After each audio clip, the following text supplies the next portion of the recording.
নমস্কার, আমি সুবিনয়।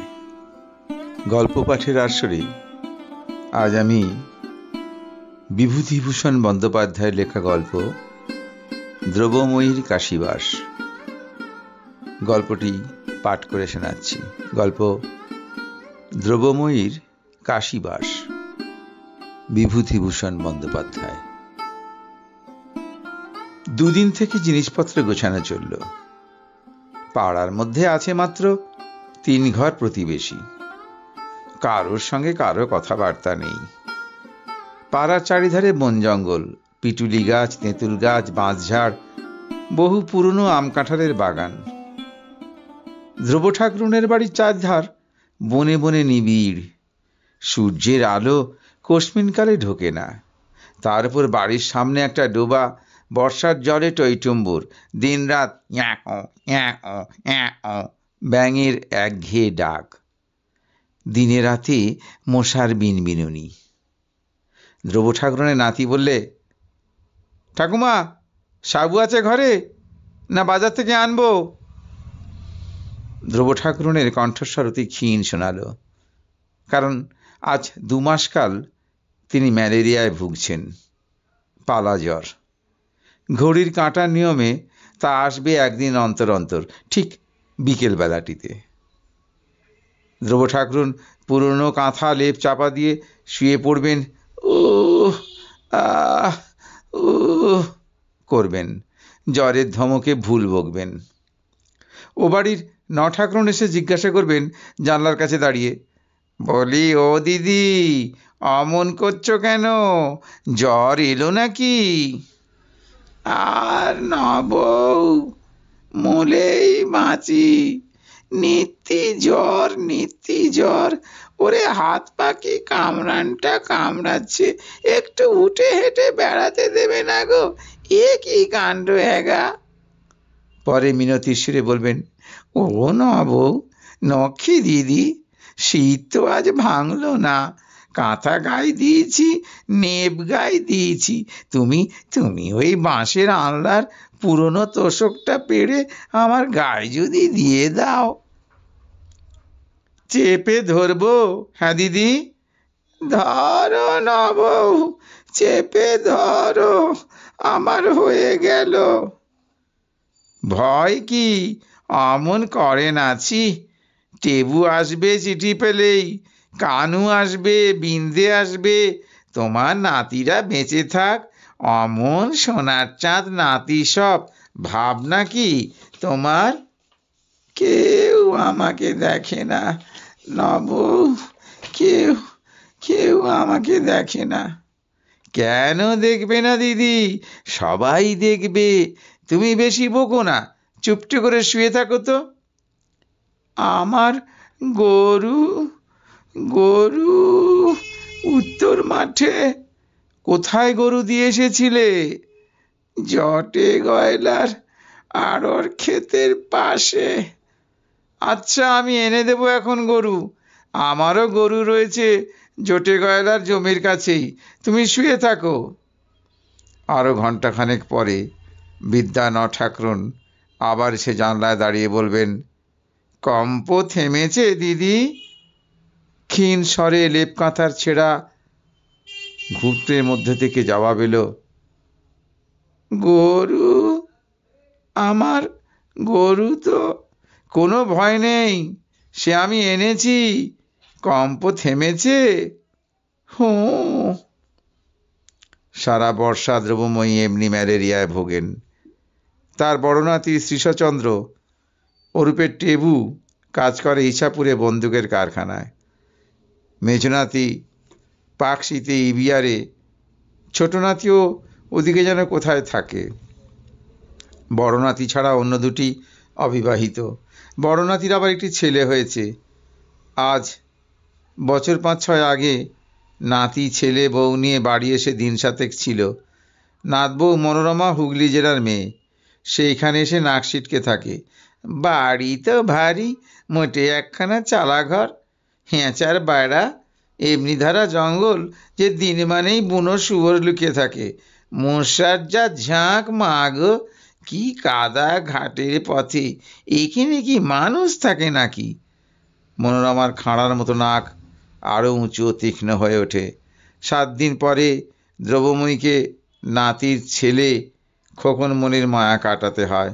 তার চোখের জলে বুক ভেসে যায়। নঠাকরুণ বলেন, সুদের সুদ, ও যে কি মিষ্টি, তা তোমাকে কি বোঝাবো নবৌ? দ্রব্যময়ীর আকুল ক্রন্দনের মধ্যে যে কতকালের পিপাসিত প্রতীক্ষা সুদূর ভবিষ্যতের দিকে নিষ্পলকে চেয়ে আছে, স্বামীহীনা বন্ধা বিধবা নঠাকরুণ তা বুঝতে না পেরে কেমন অবাক হয়ে যান। হয়তোবা ভাবেন দিদির সবই বাড়াবাড়ি। নঠাকরুণ আপনার জন কেউ নয়, পাড়ার পাশের প্রতিবেশিনী মাত্র। বছরের মধ্যে গড়ে 3-4 মাস দুই বৃদ্ধার মধ্যে কথাবার্তা বন্ধ হয়ে যায়, মুখ দেখা দেখি থাকে না। তবুও ঝগড়া কেটে গেলে পাড়ার মধ্যে একমাত্র নঠাকরুণই দ্রব্যময়ীকে দেখাশোনা করেন সবচেয়ে বেশি। জ্বরে শয্যাশায়ী হয়ে থাকলে তার গরুটাও নিজের গরু দুটোর সঙ্গে মাঠে বেঁধে দিয়ে আসেন। একটু সাবু হয়তো করে নিয়ে আসেন, অন্তত জানলার উঁকি মেরে 2-1 কথাও বলেন। কিন্তু এবার দ্রব্যময়ী যেন ভুগছেন একটু বেশি। আষাঢ় মাসের প্রথম থেকে জ্বর শুরু হয়েছে, মাঝে মাঝে প্রায়ই ভোগেন। শরীর দুর্বল হয়ে পড়েছে, ঘোর অরুচি তার ওপর। পালাজ্বরে ধরেছে আজ মাসখানেক। সন্ধ্যার দিকে দ্রব্যময়ী লেপ তোষক ফেলে ঝেড়ে উঠলেন। পালাজ্বরের কম্প থেমে গিয়েছে, জ্বর যদিও এখনো যায়নি। মুখ তেতো, মাথা ভার, শরীর ঝিমঝিম করছে। ডাক দিলেন, নবৌ, গরু এনেছো দিদি? 2-3 বার ডাকের পর নঠাকরুণ উত্তর দিল, কে ডাকে দিদি? ঠেলে উঠেছ? বলি, আমার গরুডো কি এনেছো মাঠ থেকে? হ্যাঁ হ্যাঁ, গরু গরু করেই মরল। জ্বর ছেড়েছে? ছেড়েছে ছেড়েছে। বলি, গরু কোথায় বেঁধে রাখলে? গোয়ালে গো, গোয়ালে। খেপলে যে গরু গরু করে। কেরোসিন তেল একটা টেমিতে একটুখানি ছিল। দ্রব্যঠাকুরুন টেমিটা জ্বালালেন। আমরা গাছে একটা তেড়ো পাখি আর একটা তেড়ো পাখির সঙ্গে কথাবার্তা কইছে। দ্রব্যঠাকুরুনের জ্বরতপ্ত মস্তিষ্কে মনে হলো পাখি দুটো যেন বলছে, প্রথম কুতলি, দ্বিতীয় ক্যা ক্যা ক্যা। প্রথম কুতলি কুতলি, তৃতীয় ক্যা ক্যা ক্যা।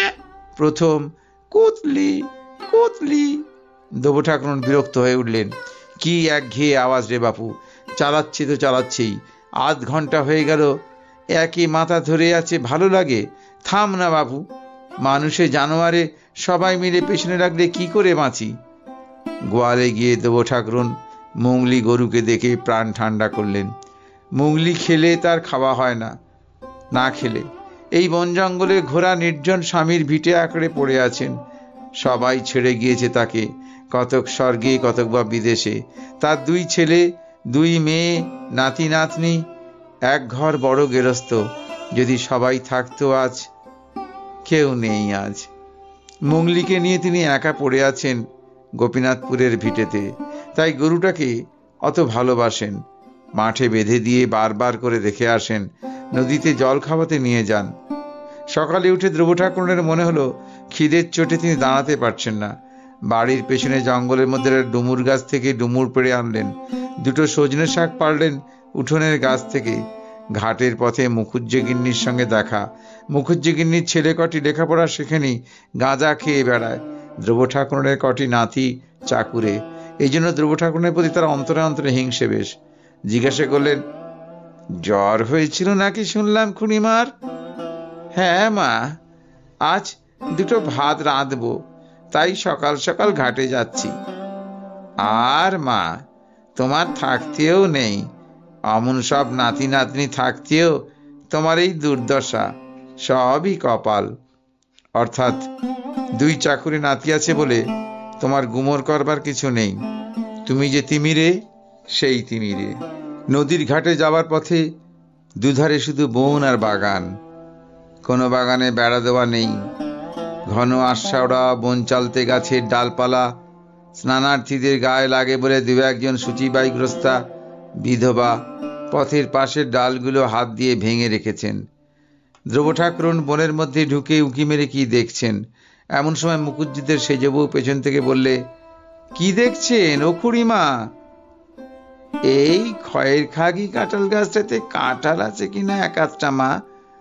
একটা গাছ কাঁঠাল, সব্বনেশীদের জন্য যদি মা তার কিছু ঘরে উঠল, নিজে থাকি অসুখে পড়ে। কে কাঁঠাল নিলে খুড়িমা? কে নিয়েছে? আমি কি চৌকি দিতে গিয়েছি বসে বসে? এই পাড়ার মধ্যেই চোরের ঝাড়। দেখ সব্বনেশে কলিকালে কি ধম্মজ্ঞান আছে মা? চলুন খুড়িমা, ঘাটে যাই। ধ্রুব ঠাকুরুন বকতে বকতে ঘাটের দিকে চলেন। স্নান সেরে এসে দুটো আলু চাল ফুটিয়ে ডুমুরে চচ্চড়ি করে ভাত বেড়ে নিয়ে খেতে বসেছেন। এমন সময় শুনতে পেলেন বাড়ির পেছনে কাগজি লেবু গাছটার তলায় কি খসখস শব্দ হচ্ছে। ধ্রুব ঠাকুরুন হাঁক দিলেন, কে রে লেবু তলায়? ক্ষীণ বালিকা কণ্ঠে উত্তর এলো, এই আমি কনক ঠাকুমা। কেন, ওখানে কি শুনি? কি হচ্ছে ওখানে? বের হয়ে আয় দিকে, সামনে আয়। একটি ম্যালেরিয়ার শীর্ণ 10-11 বছরের বালিকা মূর্তি অকুণ্ঠ পদবিক্ষেপে লেবু ঝোপের আড়াল থেকে নিষ্ক্রান্ত হয়ে উঠোনে এসে ধ্রুব ঠাকুরের ক্রুদ্ধ দৃষ্টির সম্মুখে দাঁড়ালো। এই আমার মার মুখে অরুচি, কিছু খেতে পারে না, তাই গিয়ে বললে যা তোর ঠাকুরমার লেবু গাছ থেকে একটা লেবু। ধ্রুব ঠাকুরুন তেলে বেগুনে জেরে উঠলেন, বললেন, হ্যাঁ গা, তোর বাবা লেবু গাছ পুঁতে রেখে গিয়েছে, যা তুলে নিয়ে আয় গিয়ে। যত সব চোর ছ্যাঁচর নিয়ে হয়েছে। তোর মার অরুচি, তা হাটে লেবু কিনতে পারিস নে? এখানে কি তোর বাবার গাছ আছে এখানে? বালিকা চুপ করে দাঁড়িয়ে রইল। ধ্রুব ঠাকুরুন আপন মনে বকে যেতে লাগলেন। অনেকক্ষণ পর বালিকা ভয় ভয় বললেন, ঠাকুমা। কি রে, কি? আমি চলে যাব? কেন, তোকে কি বেঁধে রেখেছি নাকি? যা। লেবু দেবেন না?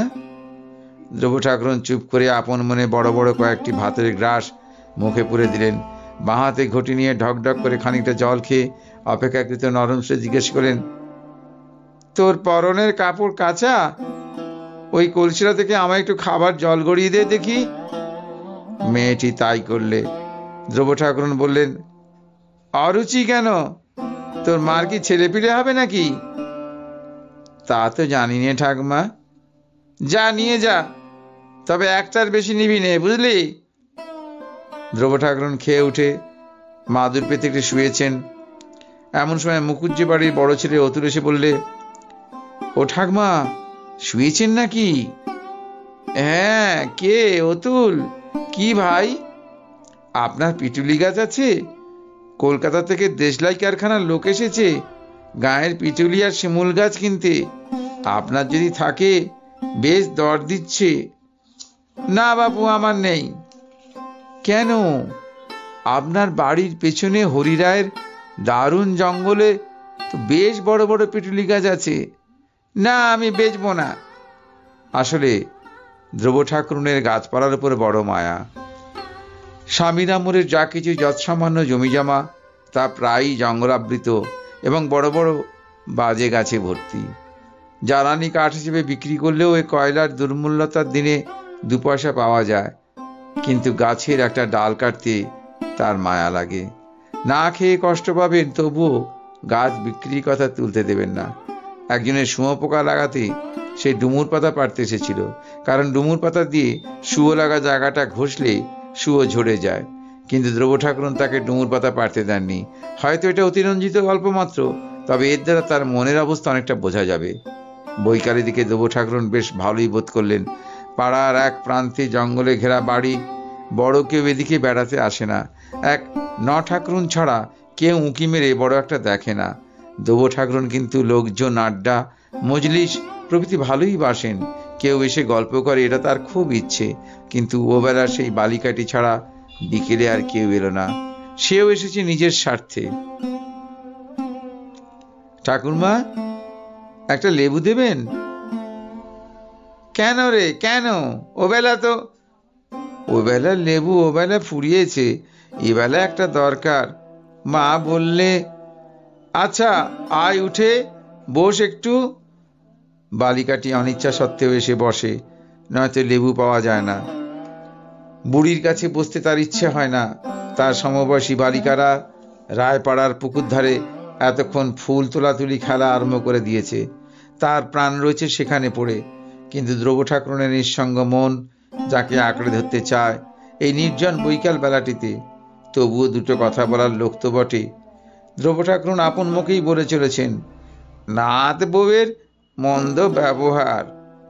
এই নাথ বউয়ের মন্দ ব্যবহারের কথা, নাতির ছেলে খোকনের অলৌকিক গোলামুরি, ছোট নাতি পরেশ তাকে কিরকম ভালোবাসে, এই ধরনের নানা কথা শুনতে শুনতে ক্ষুদ্র শ্রোতাটি হাই ওঠে। সে করুণ স্বরে বলে, ঠাকুমা, মা সাবু চড়িয়ে আমায় বললে লেবু নিয়ে আয়, বেলা গেল। হ্যাঁ, হচ্ছে হচ্ছে, তারপর শোন না। মা বকবে, লেবু নইলে সাবু খেতে পারবে না। আচ্ছা আচ্ছা, শোন। তারপর খোকনমণি সেই পেয়ারা তো খাবেই, কিছুতেই ছাড়ে না, ওর মাও দেবে না। বড্ড হেজেল দাগড়া মেয়ে ওর মা। আমি বলি, বউ চাচ্ছে খেতে, এক টুকরো দাও না ওকে। তা আমায় বলে, আপনি চুপ করে থাকুন, আপনি কি বোঝেন ছেলে মেয়ে মানুষ করার? একালের মাও অন্যরকম। আমি জানি নে ছেলে মেয়ে মানুষ করতে। তবে তবে তুই তোর বর পেলি কোথা থেকে রে, আর আগের বেটি? আমি এবার যাই ঠাকমা, লেবু একটা। আচ্ছা, তা যা নিয়ে যা একটা লেবু। শুনলি তো সব কাণ্ডখানা, দিদি শাশুড়ি বড় মন্দ। এমন সময় বাড়ির বাইরে একখানা গরুর গাড়ির শব্দ শোনা গেল। খুকি কৌতূহলে চোখ বড় বড় করে বললে, ও ঠাকমা, কে যেন এলো গাড়ি করে, তোমার ওই তুত গাছের তলায় দাঁড়িয়ে দাঁড়ালো। বলতে বলতে দ্রব্য ঠাকুরনের মেজ নাতি নীরদচন্দ্র দুটি ভারী মোট দুহাতে ঝুলিয়ে বাড়ি ঢুকে ডাক দিলে, ও ঠাকমা। দ্রব্য ধর্মর করে উঠে দাঁড়িয়ে একগাল হেসে বললে, কানু, আয় আয় ভাই, ভালো আছিস তো? কানু এসে মোট নামিয়ে পিতামহীকে প্রণাম করলে। বালিকাটির দিকে চেয়ে বললে, এ হরি কাকার মেয়ে কনক না? ও কত বড় হয়ে গিয়েছিস, ভালো আছিস কনকি? নে দাঁড়া, একখানা গজা নিয়ে যা। পুঁটলি খুলে মেয়েটির হাতে একখানা বড় গজা দিতে সে নিঃশব্দে হাসি মুখে হাত পেতে নিয়ে দাঁড়িয়ে রইল। বড় মুঠটার মধ্যে আরো কি কি জিনিস আছে দেখবার আগ্রহে। বাড়িতে তাদের এমন কেউ নেই যে বিদেশে চাকরি করে। নিতান্তই অল্প গৃহস্থের সংসার। চাকুরে বাবুরা বাড়ি আসবার সময় কি কি অপূর্ব জিনিস নিয়ে আসে কে জানে। দ্রব্য ঠাকুরন জিজ্ঞাসা করলেন, তারপর কি মনে করে হঠাৎ যে বুড়িকে মনে পড়েছে তাহলে? বাবা, সারা আষাঢ় মাস অসুখে ভুগে ভুগে, তাই এখনো কি সেরেছি? এমন একটা লোক নেই যে এক ঘটি জল গিয়ে দেয়। ওই নবউ ছিল তাই এত চিঠি দিলাম, না এলো টেবু, না এলো বিন্দে, না এলে তুমি। সন্ধ্যার পর ঠাকুরন খবর পেয়ে ছুটে এলেন। গ্রামের ছেলে জন্মাতে দেখেছেন, অনেক দিন পরে দেখে খুব খুশি। কুশল প্রশ্নাদি জিজ্ঞাসা করার পরে বলেন, হ্যাঁ কানু, তা তোমরা সোনার চাঁদ সব নাতি থাকতে বুড়ি এখানে বেঘরে মারা যাবে? পালা জ্বরে ধরেছে, এই আজ ভালো আছে, কাল এমন সময় লেপ কাঁথা মুড়ি দিয়ে পড়বে। কে দেখে কে শোনে, তার উপর আবার গরু, একটা বিহিত করে যাও। কানু বললে, সেসবের জন্যই তো আশা। চিঠি পেয়েছি অনেক দিন, সাহেব ছুটি দিতে চায় না, পরের চাকরি, তাই দেরি হলো। দ্রব্য ঠাকুরন বললেন, ভালো কথা ও নবৌ, দুখানা গজা নিয়ে যাও। জল খেয়েও কানু এনেছে আমার জন্য। তাও যেমন পাগল, আমার কি দাঁত আছে যে গজা খাবো? নিয়ে যাও না বউ। তা দাও দুখানা, নিয়ে যাই। ভালোটা মন্দটা এ পাড়াগায় তো চোখে দেখতেই পায় না দিদি। বেঁচে থাক তোমার সোনার চাঁদ নাতিরা। তোমার ভাবনাটা কিসের? বিশেষ করে কানুর মতো ছেড়ে নেই এ গায়ে। আমি যা বলবো তা মুখের ওপরেই বলবো বাপু। বলে নবউ দুখানার জায়গায় চারখানা গজা হাতে খুশি মনে বাড়ির দিকে চললেন। আর কিছুক্ষণ পরে নাতি ঠাকুরমার পরামর্শ হলো রাত্রে কানু এক মতলব ফেঁদে এসেছে। ঠাকুরমাকে সে কাশি নিয়ে রেখে আসবে। তার একজনকে বন্ধুর মা কাশিতে থাকেন, সেই একই বাড়িতে ঠাকুরমাকে রাখবে। পরদিন সকালে নবউ শুনে খুব খুশি। অমন সব নাতি থাকতে ভাবনা কি, তীর্থধর্ম করার সময় তো এটাই। তাই যদি আজ ছেলেটা তারও বেঁচে থাকতো। আজ প্রায় ৪৫ বছর পূর্বে ৭ মাস বয়সে নঠাকুরনের ছেলে মারা গিয়েছে। সেই প্রথম, সেই শেষ। তার আর ছেলেপুলে হয়নি। যাবার দিন ধ্রুব ঠাকুরন প্রিয় মুঙ্গলি গরুটার ভার দিয়ে গেলেন নবউকে। বারবার মাথার দিব্যি দিলেন মুঙ্গলিকে যেন যত্ন করা হয়। বললেন, ও গরু তোমারই হয়ে গেল নবউ, আমায় আশীর্বাদ করো যেন কাশিতে হাড় কখনা রাখতে পারি। নাতিদের ঘাড়ের বোঝা যেন নেমে যায়। আমার বড় নাতির ভাবনা কি, তার সচ্ছল অবস্থা, লুচি পরোটা জলখাবার, তেল ঘিয়ে কলকলে করে ৫ ব্যঞ্জন রান্না। আমি বুড়ি হয়েছি, ওদের সংসারে সেকেলে মতে লোকের জায়গার হয় না এখন। ঘরের আড়ায় শুকনো নারকোল পাতার আঁটি, পাকাটির বোঝা জোগাড় করা ছিল। বর্ষায় উনুন ধরানোর কষ্ট হলে সুগৃহিণী ধ্রুব ঠাকুরন যে সময়ের যা সঞ্চয় করে রেখেছেন। কাশিবাস করতে যাচ্ছেন, পেছন টান থাকলে তীর্থবাস হয় না, সেসব দান করে গেলেন কতক নঠাকুরনকে, কতক একে ওকে। কনক একটা পাকা শশা হাতে এসে বলেন, শশা খাবে ঠাকমা? তুই এক বোঝা পাকাটি নিয়ে যা কন কি, ঠাকমাকে মনে রাখবি তো? হ্যাঁ রে। কনক অনেকখানি ঘাড় নেড়ে বলল, হু। নঠাকুরন চোখের জল ফেললেন যাবার সময়। ধ্রুব ঠাকুরন ট্রেনে কোনো রকমে সুচিতা বজায় রেখে কাশি এসে পৌঁছালেন। একটা গলির মধ্যে দোতলা একটা বাড়ির নিচের তলার ঘরে কানুর সেই বন্ধুর মা কাশিবাস করছেন। পাশেই আর একখানা ছোট ঘর ভাড়া নেওয়া হয়েছে ধ্রুব ঠাকুরনের জন্য। অপর বৃদ্ধাটির কাছে চাবি ছিল ঘরের, তিনি চাবি খুলে দিলেন। ধ্রুব ঠাকুরন নিজের জিনিসপত্র নিয়ে সেই ঘরে অধিষ্ঠান হলেন। ধ্রুব ঠাকুরন ঘণ্টাখানেকের মধ্যেই সভয় আবিষ্কার করলেন তার প্রতিবেশিনী নদে জেলার লোক। কথাবার্তার ধরন ও সুর শহুরে ও সম্পূর্ণ মার্জিত। যশোর জেলার মানুষ ধ্রুব ঠাকুরনের ভয় পাওয়ারই কথা বটে। তিনি এসে ধ্রুব ঠাকুরনের ঘরে ঢুকে বলেন, আপনার রান্না বান্নার ব্যবস্থা কাল থেকে করলেই হবে। আজ আমার ঘরে দুধ আর মিষ্টি আছে, আপনার জন্য রাখলুম। ধ্রুব ঠাকুরন ভয়ে ভয়ে বললেন, ও। প্রতিবেশিনী নিজের ঘর থেকে খাবার এনে বললেন, আপনার লোমবস্ত্র বার করুন। ধ্রুব ঠাকুরন ভালো বুঝতে না পেরে বললেন, কি বললেন? ধ্রুব ঠাকুর বললেন, এই কথায় বয়ের উচ্চারণ যশোর জেলার উচ্চারণ রীতি অনুযায়ী প্রসারিত উচ্চারণ। প্রতিবেশিনী বৃদ্ধার উচ্চারণ এইসব স্থানের উচ্চারণ যতদূর সম্ভব আকুঞ্চিত। বললেনের উচ্চারণ বললেন, ওকারের উচ্চারণ যতদূর সম্ভব ঘোরালো। বলছি লোম বস্ত্র বের করুন, একটু কিছু মুখে দিতে হবে তো। লোম বস্ত্র কি জিনিস পাড়াগাঁয়ের মানুষ ধ্রুব ঠাকুরন কখনো শোনেননি, তবে জিনিসটা যে বস্ত্র জাতীয় দ্রব্য তা বুঝতে পারলেন। বললেন, সে তো আমার নেই, লোম বস্ত্র নেই। আপনি জপ করেন কি পরে?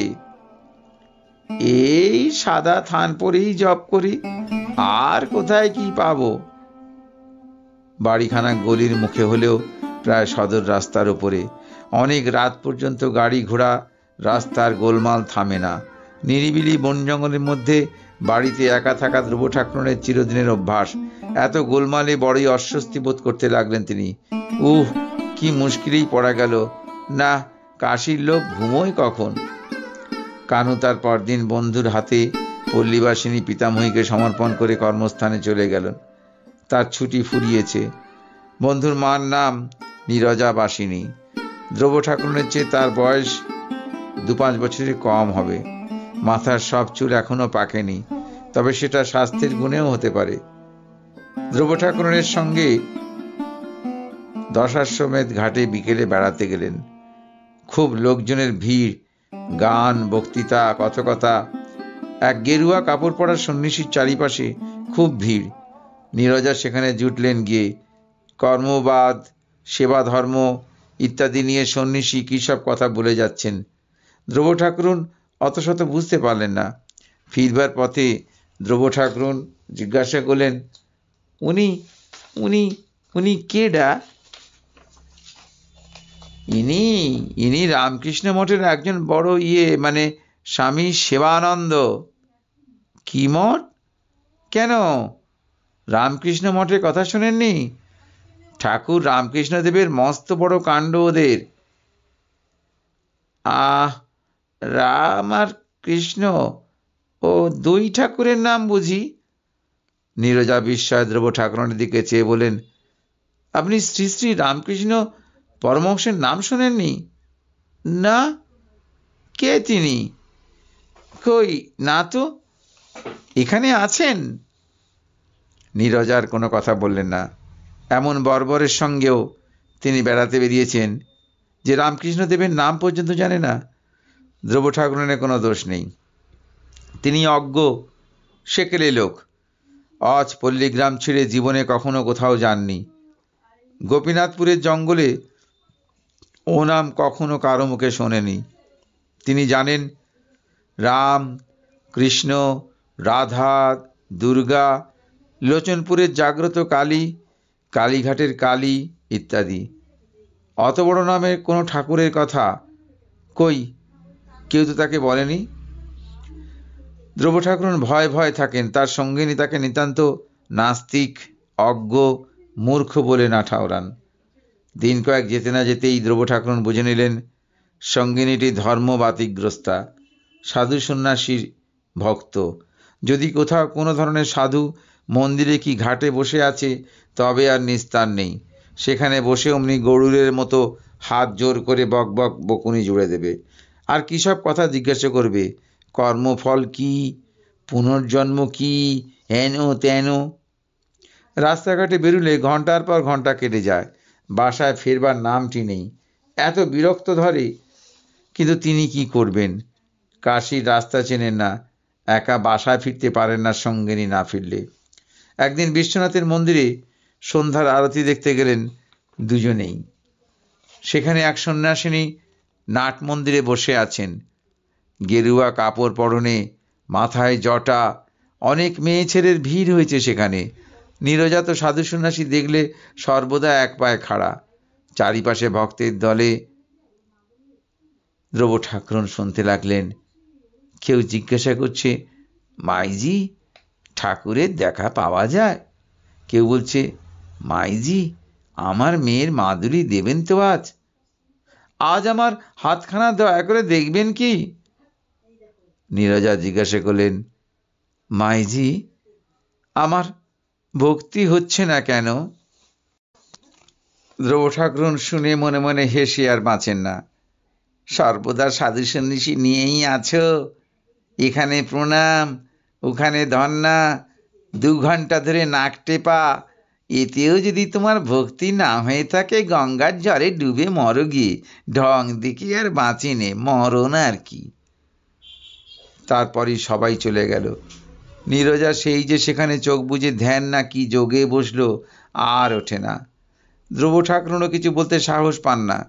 এদিকে তার মনে পড়ল সুজি একদম নেই। সে কথা এতক্ষণ মনে ছিল না। এত রাত হয়ে গেল, কোথায় বা সুজি কেনা হবে? রাত্রে একটি মন ভোগ খাওয়া, তাও আজ ধর্মের ভিড়ে বুঝি হয় না। বসে বসে ধ্রুব ঠাকুরন বিরক্ত হয়ে উঠলেন। মন্দির থেকে মেয়েরা প্রায় সব চলে গিয়েছে। এদেশি লোক যারা হিন্দি মিন্দি বলে তাদের দলই যাচ্ছে আসছে। কি জানি ওদের কথা তিনি কিছুই বুঝতেও পারেন না, বলতেও পারেন না। আজ মাস তিনেক গ্রাম থেকে এসেছেন। বেশ শীত পড়ে গিয়েছে কাশিতে। মুঙ্গলি গরুটার কথা এত করেও আজকাল মনে পড়ছে বেশি বেশি। শীতের রাত্রে পাছে কষ্ট হয় বলে তিনি গোয়ালে আগুন করে রাখতেন। তার গাছটাতে খুব ডুমুর হয়েছে নিশ্চয়ই। কে জানে একটা গাছ ডুমুর কারা খাচ্ছে। কম ডুমুর হয় গাছটাতে? আহা, নবউ কি মুঙ্গলিকে অত যত্ন করছে তার মতো? তিনি যে পেটের মেয়ের মতো ওকে। না, তার চোখে জল এসে পড়ে। আজই এতকাল পরে নবউয়ের পত্র এসেছে দেশ থেকে, তাই বেশি করে মনে পড়ছে দেশের কথা। নবউ লিখেছে মুঙ্গলি ভালো আছে, শিগগির বাছুর হবে। তার বাড়ির দাওয়ার খুঁটি না বদলালে নয়। কানু বা বিন্দেকে যেন চিঠি লেখা হয় সেই জন্য। নীরজা দীর্ঘশ্বাস ফেলে ধ্যান ভেঙে উঠে দাঁড়িয়ে বললেন, দিদি চলো যাই।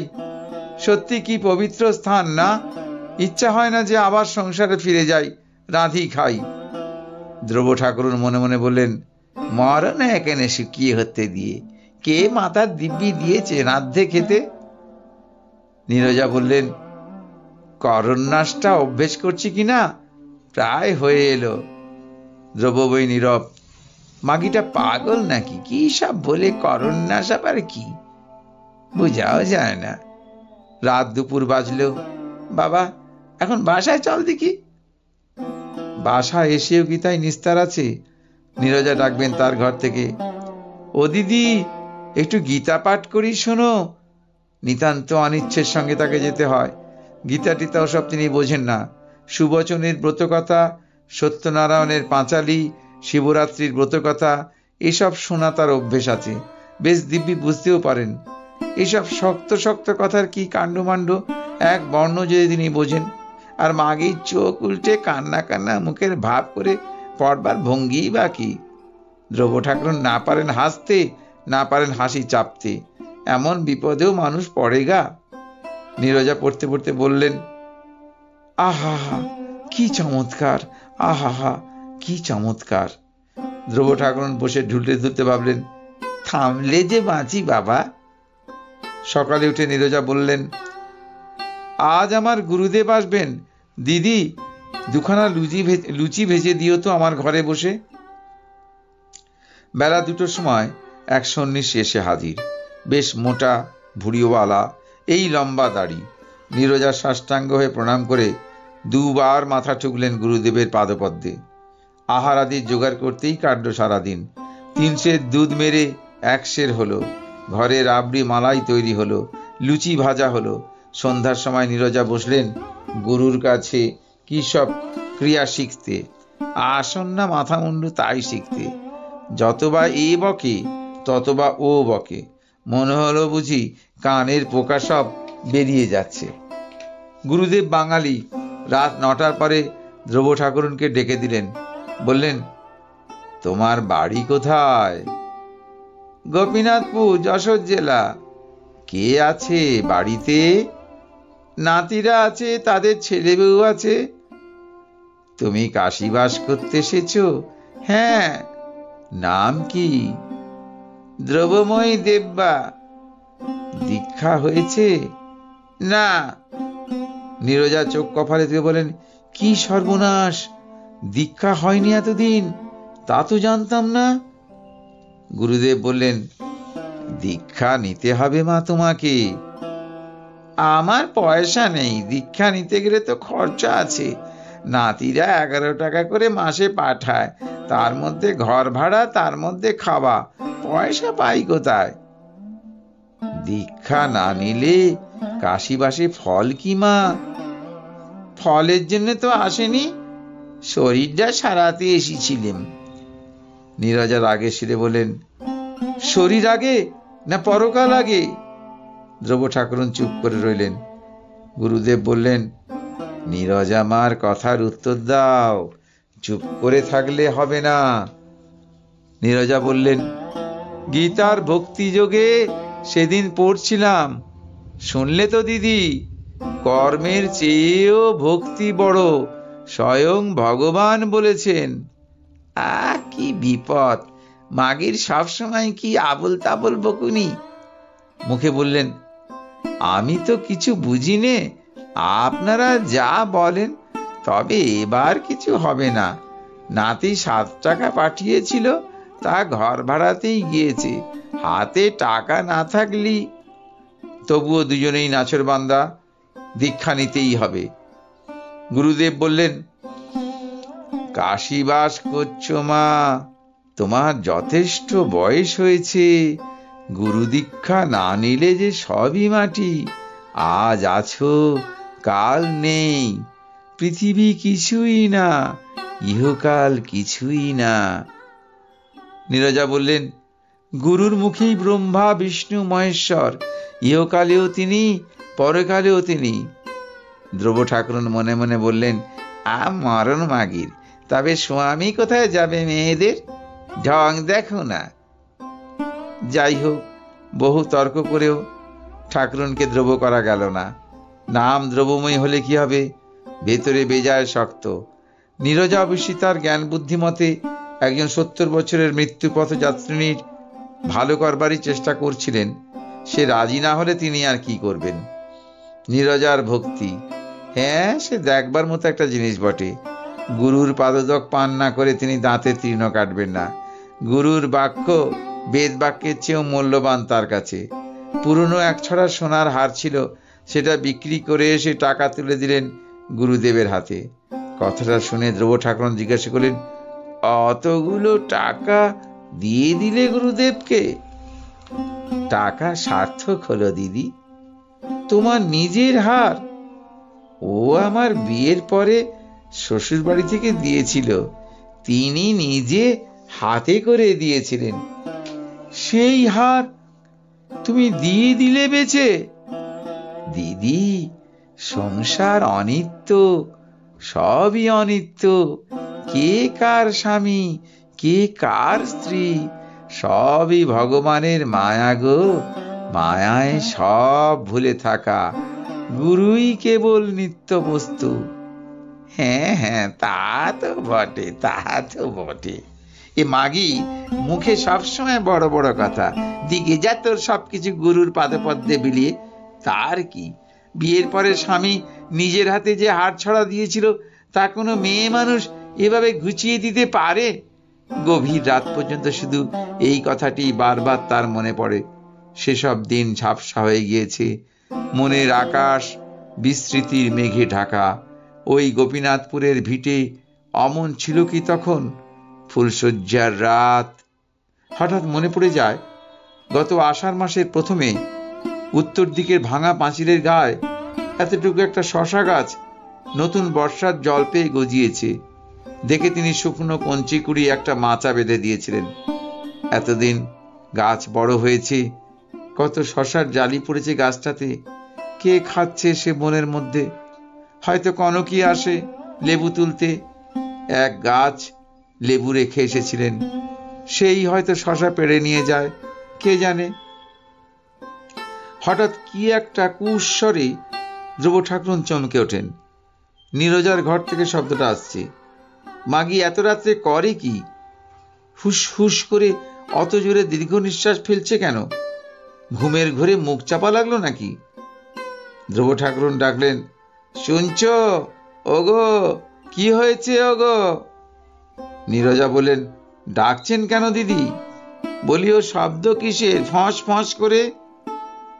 কুম্ভকে রেচক পূরক অভ্যেস করছি, অনেক রাত ভিন্ন হয় নাকি না, ঠাকুর তাই বলে গেলেন। সে আবার কি রে বাবা, মাগি তো ঘুমোতেও দেয় না রাত্রিরে। ধ্রুব ঠাকুরন বললেন, যাগ্গে, ঘুমের ঘরে মুখ চাপা হয়নি তো? না দিদি, ঘুমোইনি এখনো। ঘুমোলে যোগের ক্রিয়া হয় না। জীবনটা যদি ঘুমিয়েই কাটাবো, তবে পরকালের কাজ করব কখন? তা বেশ বেশ। নির্বিকল্প সমাধি না হওয়া পর্যন্ত আমার মনে শান্তি পাচ্ছি নে, পাবো না। দেহ কি জন্যে দিদি? ঘুমোবার জন্যে নয়, আরামের জন্য নয়, শুধু নিজের কাজ করে যাবার জন্য। ধ্রুব ঠাকুরের পিত্তি জ্বলে গেল। যদি তোর পয়সা থেকে যা যা খুশি কর, রাত্রিরে একটু ঘুমোতে দে অন্তত। শীতকাল এসে গেল। কানু বড়দিনের ছুটিতে একবার কাশি এসে পিতামহীর সঙ্গে দেখা করে গেল। ধ্রুব ঠাকুর তাকে বললেন, কানু ভাই, অন্য একটা বাসা পাওয়া যায় না? কানু বিস্মিত হয়ে বললেন, কেন, এখানে কি হলো? সত্যর মা রয়েছেন তো, এই তো সবচেয়ে ভালো। ও মাগি পাগল। পাগল? সে কি? না বাবু, বেজায় দম মিষ্টি। অত দম মিষ্টি আমার পোষায় না, আমাকে তুই সরিয়ে নিয়ে চ। কানু কথাটা হেসে উড়িয়ে দিলে। ঠাকুরমার যেমন কাণ্ড, বললে, আচ্ছা ঠাকুমা, শেষ বয়সে কাশি বাস করতে এলে, না হয় তুমিও একটু দম মিষ্টি হও।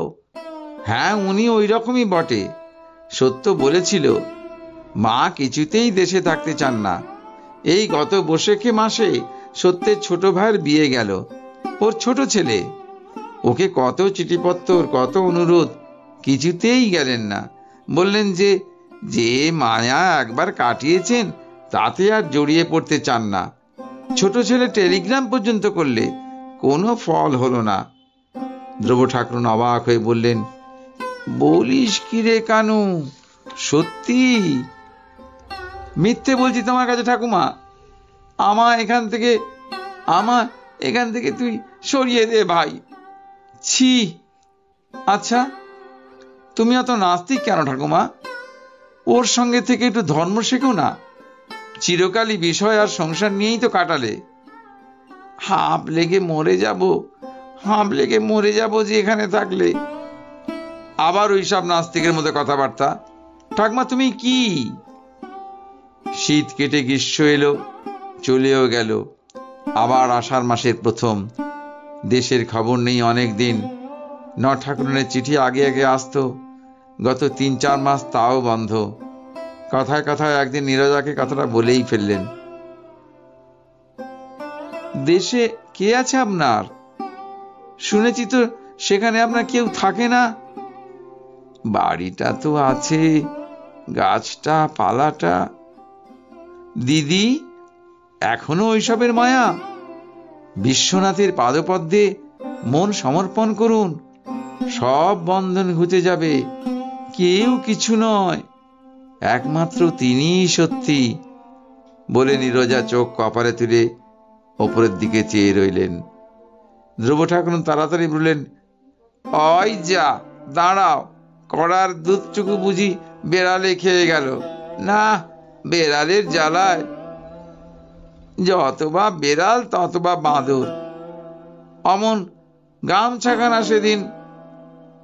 দিদি, আজ আমার সঙ্গে চলুন, কেদারঘাটে কাশীখণ্ডের ব্যাখ্যা করবেন উপিন কত্থক। শোনবার জিনিস।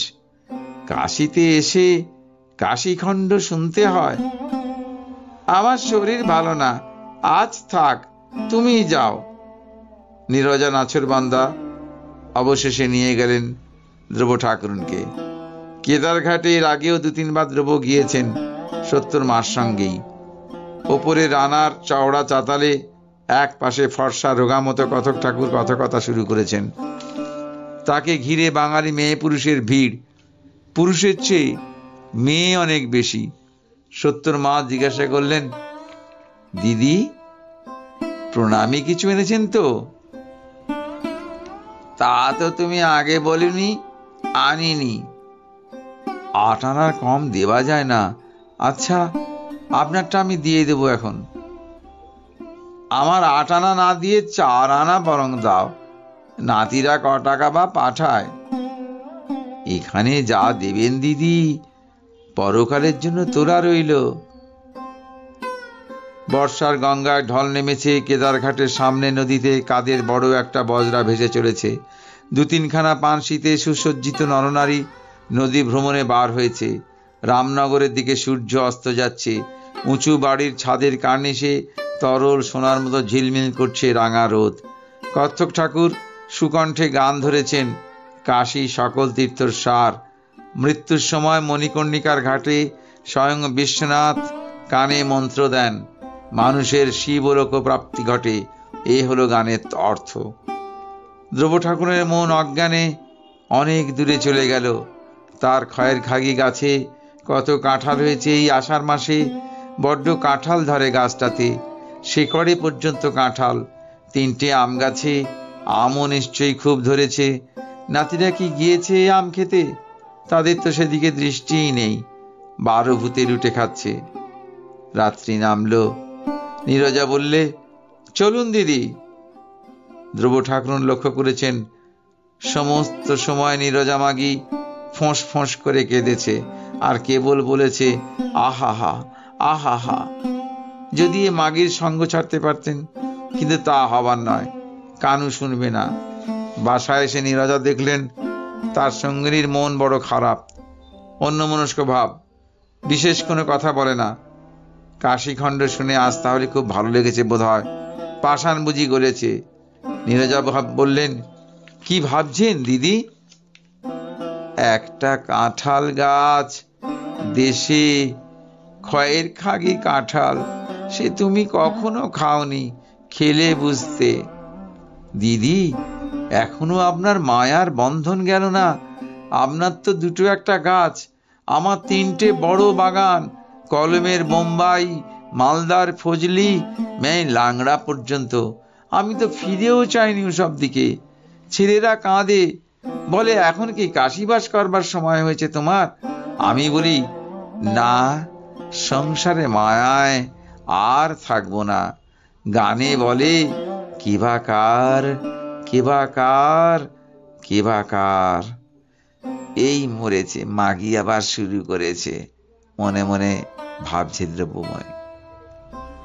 কাল শয্যা পরে মোহতা ঘরে, দেখে পরস্পরে আশার স্বপন।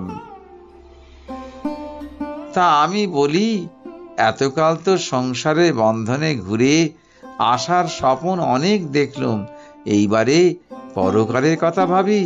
আর আমরা এই যে গুরুদেব, আমার গুরুদেব, উনি দেহধারী মুক্ত পুরুষ, ওর কৃপায়। নীরজা উদ্দেশ্যে প্রণাম করলেন। ধ্রুব ঠাকুর মুখে বলেন, তা তো বটেই। চলুন না দিদি, কাল বাবা বিশ্বনাথের মন্দিরে সেই মাইজির কাছে আপনাকে নিয়ে যাই। আপনার বয়স আমার চেয়ে বেশি, আপনার এখন উচিত গুরু মন্ত্রে দীক্ষা নিয়ে সব বন্ধন মুক্ত হয়ে এক মনে কাশীবাস করা। আমাদের আর কদিন দিদি, সমন্ত দূরে দাঁড়িয়ে সব রকম তো দেখলুম শুনলুম।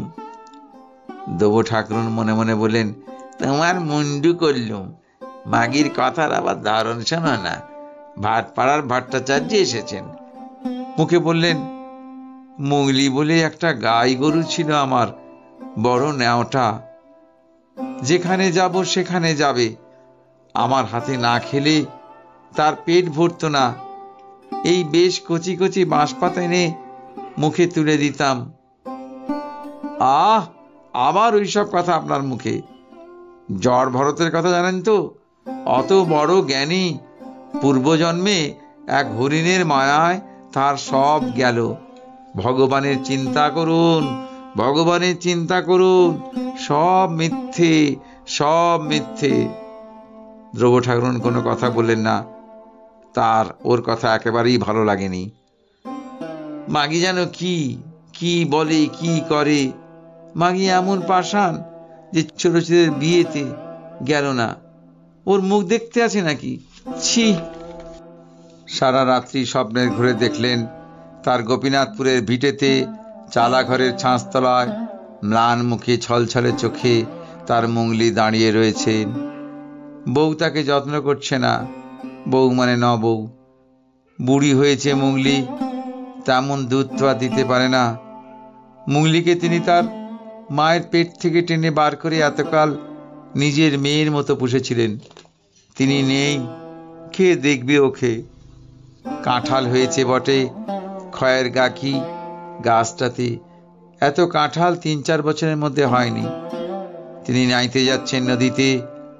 মুখুজ্জেগিন্নি বলছে, হ্যাঁ খুড়িমা, এবার তোমার কাছে কি কাঁঠাল ধরেছে, তা আমায় একটা দিও। তোমার নাতিদের খেতে দেব। খড় উড়ে উড়ে পড়ছে বাড়ির চাল থেকে। কানু বা বিন্দু দেশে যায়নি, ঘরও সারানো হয়নি। এবার বর্ষায় কি টিকবে চালে খুঁটি না দিলে? কনক বলছে, ও ঠাকুমা, একটা লেবু দেবে?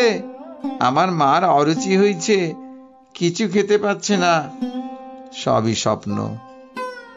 সকালে উঠে নীরজা নিজেই গঙ্গা স্নান করে এসে সপাক হবিষ্যান্ন চড়িয়েছেন এবং প্রতিদিনের অভ্যাস মতো ইষ্টমন্ত্র জপ শেষ করে গান বাদ্য সহকারে শিব পূজা করছেন। ধ্রুব ঠাকুরন একটু বেলা হয়েছে আজ উঠতে, মনও খুব ভার। তার আপনার জন পড়ে রইল, তার মুংলি, তার খয়ের খাগি গাছটা, তার ডুমুর গাছ, আর তিনি কোথায়? আর ওই মাগির জ্বালায়। নীরজার গান বাদ্য থামল। ধ্রুব ঠাকুরনকে বললেন, আজ বড় সুখবর পেলুম। গঙ্গা স্নানে গিয়ে গুপ্তিপাড়ার সইয়ের সঙ্গে দেখা। সেও আমার মতো কাশিবাস করছে, বাঙালি টোলায় থাকে। বললে গুরুদেব আসছেন সামনের সোমবারে। হরিদ্বার থেকে ফেরবার পথে আমার এখানে পায়ের ধুলো দিয়ে তবে যাবেন। সইও একই গুরুর কাছে মন্ত্র নিয়েছে কিনা। আজ বড় শুভ দিন আমার। গুরুর পাদপদ্ম আশ্রয় করেই তো বেঁচে আছি। এবার এলে আপনাকে দীক্ষা নিতেই হবে দিদি, আমি কিন্তু ছাড়ব না। গুরু দীক্ষা না হলে দেহ পবিত্র হয় না। ভবসাগর পার হতে হলে গুরুর চরণরূপ ভেলা চাই আগে, নইলে হাবুডুবু খেয়ে মরতে হবে যে দিদি। ধ্রুব ঠাকুরন বললেন, তা তো ঠিক, তা তো ঠিক। গুরুদেবের আগমনের পূর্বেই শনিবার সকালের গাড়িতে কানু এসে হাজির হলো। ধ্রুব ঠাকুরন নাতির কাছে কেঁদে পড়লেন, তুই আমায় গোপীনাথপুরে নিয়ে চল ভাই, তুই আমায় গোপীনাথপুরে নিয়ে চল। আমার আর কাশিবাসে কাজ নেই। বাবা বিশ্বনাথ মাথায় থাকুন, ও মাগির কাছে আর 2 মাস থাকলে আমি পাগল হয়ে যাব। ফলে সোমবার কাশীতে গুরুদেবের শুভাগমনের দিন দুপুরে ট্রেনে ধ্রুব ঠাকুরন দেশের স্টেশনে তার বোঁচকা তরঙ্গ নিয়ে নাতির সঙ্গে এসে নামলেন। ঠাকুরন শুনে ছুটে এলেন, ও দিদি তুমি এসেছো? হ্যাঁ নব, আমার মুংলি ভালো আছে তো? ভালো নেই দিদি, ওঠে না, খায় না। তোমার যাওয়ার পর থেকেই গোয়ালে শুয়েই থাকে। সে আমার মন বলেছে ভাই, তুমি কি বলবে? তাকে রাত্রে স্বপ্ন দেখেই তো আর টিকতে পারলাম না, চলে এলাম। কানুকে বললাম, নিয়ে চল ভাই গোপীনাথপুর, মাথায় থাকুন বাবা বিশ্বনাথ। মুংলি কোথায়? ওকে কচি বাঁশ পাতা খাওয়াবো নিজের হাতে, স্বপ্ন দেখেছি। একটু পরে ঠাকুরন দড়ি ধরে মুংলিকে নিয়ে এলেন। সত্যি তার সেই চেহারা নেই। সব কাজ ফেলে ধ্রুব ছুটে গিয়ে তার গায়ে মুখে হাত বুলিয়ে আদর করতে লাগলেন। মুংলির চোখে জল পড়ে, তারও চোখে জল পড়ে। ঠাকুরন বললেন, আর জন্মে ও তোমার মেয়ে ছিল দিদি, আর জন্মের মায়ার বাঁধন রক্ষে করো না বউ। তুমিও বড় বড় কথা বলতে শুরু করলে নাকি সেই মাগির মতো? মুংলি এ জন্মেই আমার মেয়ে, আজ জন্ম টন্ম ছেড়ে দাও। কে মাগি? কার কথা বলছো? সে বলবো এখন সব। হাঁপ ছেড়ে বেঁচেছি দেশে এসে, বাবা। কানু হেসে বলল, না, ঠাকুমাকে নিয়ে আর পারা গেল না। এমন নাস্তিক, কাশি প্রাপ্তি অদৃষ্টে থাকলে তো। তুই ভাই বল, নবৌ বলো, আমার এই ভিটেতেই যেন তোদের কোলে শুয়ে সকলের কাছ থেকে বিদেয় নিয়ে যেতে পারি। কাশি প্রাপ্তিতে দরকার নেই। এই ভিটেই আমার গয়া, এই ভিটেই আমার কাশি।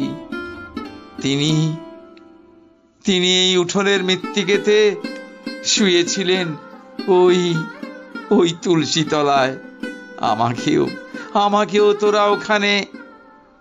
আঁচলের খুঁটি দিয়ে ধ্রুব ঠাকুরন চোখের জল মুছলেন। বেলা যায় যায়, আষাঢ়ান্ত সুদীর্ঘ দিনমানের শেষে সূর্য ঢলে পড়েছে পশ্চিম দিকের নিবিড় বাঁশবনের আড়ালে। ঘেঁটকোল ফুল কোথাও জঙ্গলে ফুটেছে, বাতাসে তার কটু উগ্র গন্ধ। ধ্রুব ঠাকুরের মন শান্তিতে, আনন্দে, উৎসাহে পূর্ণ হয়ে গেল। 11 বছরে নববধূ এই বাড়ির উঠোনে পা দিয়েছিলেন। এখন তার বয়স 3-26। কনক হাসি মুখে এসে দাঁড়িয়ে বললে, ঠাকুমা ভালো আছেন? এই টেনশনে ছিঁড়ে দেখতে এলাম, আমাদের কথা মনে ছিল?